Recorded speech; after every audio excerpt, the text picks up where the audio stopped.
shame the ones you do.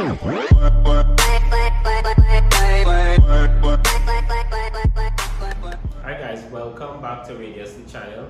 Welcome to episode 23 in the Freedom series. Remember, every day for the month of August, we are giving you a video that would work towards your improved financial well-being.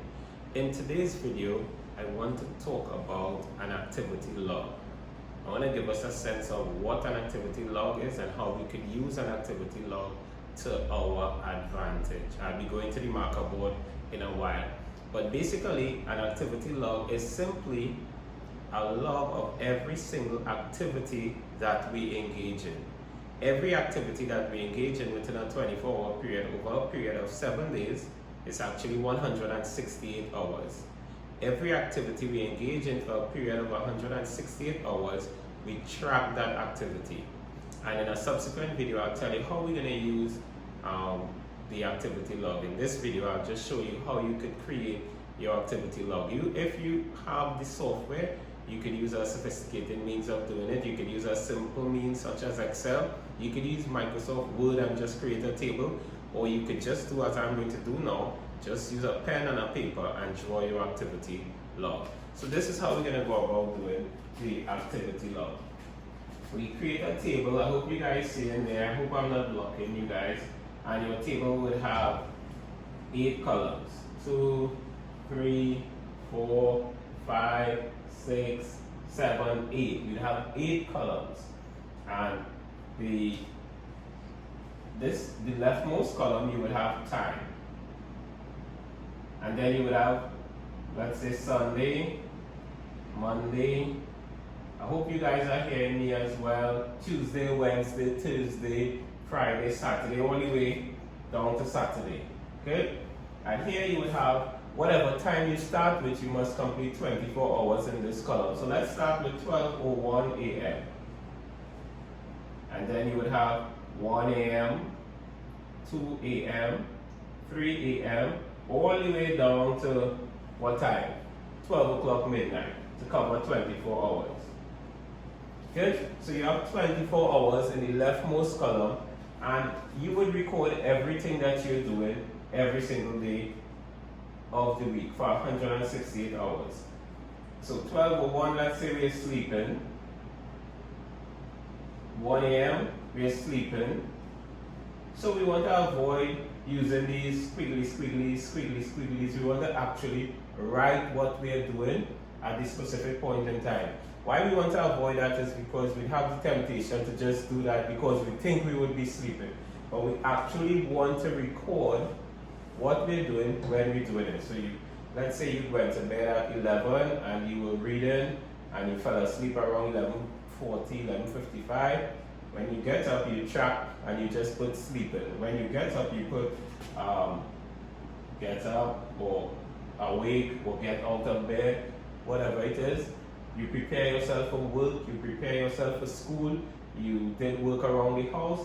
Every single thing that you're doing, make sure and keep a record of it. Every single hour of every single day for a period of 168 hours, which is 7 days for the week.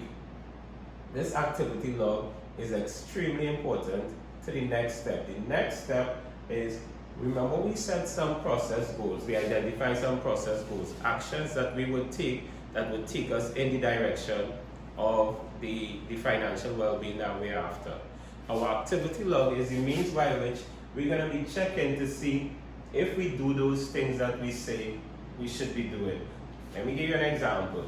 If you say that you need to have an additional source of income, and one of your process goals is that every day between 5 p.m. and 7 p.m. you're going to be working on that project which would allow you to get your additional source of income. You can now check 5 p.m., 6 p.m., 7 p.m. and see if you're doing what you're supposed to be doing in relation to your financial well-being project for an additional source of income. You could actually check that. And you could use it for any area of well-being. Let's say you agree that you would exercise 4 days for the week, 1 hour a day, let's say Monday, Wednesday, Friday, and perhaps Saturday. You could actually check the time that you're supposed to be exercising, that you agree to exercise, and see if you actually are exercising. Now, if when you check your activity log, you're not doing what you're supposed to be doing, and you decide to make up an excuse, remember we said in a previous video, excuses take us no closer to the goals that we set.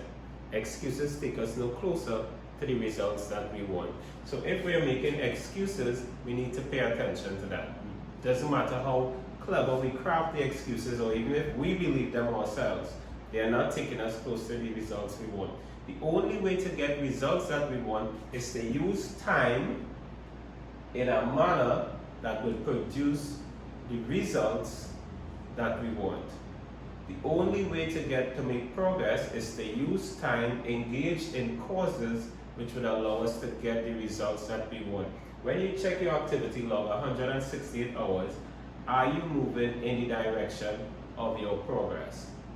Now there's something called the TAN system. T-A-N. The TAN system, and I learned this from Dr. Robert Anthony, talks about when you look at your activity log, are you moving towards your goals? When you look at your activity log, the way you're using time, the way you're spending time, are you moving towards the financial well-being goals that you set? The long-term, the intermediate, the short-term, the process goals, those activities that you should engage in, are you moving towards? When you look at the way you spend time and the way you're doing things, are you moving away from? So the A is actually away from. Are you moving away from your financial well-being goals? Let's just say you decide to access credit, use a credit card for something that is not necessary.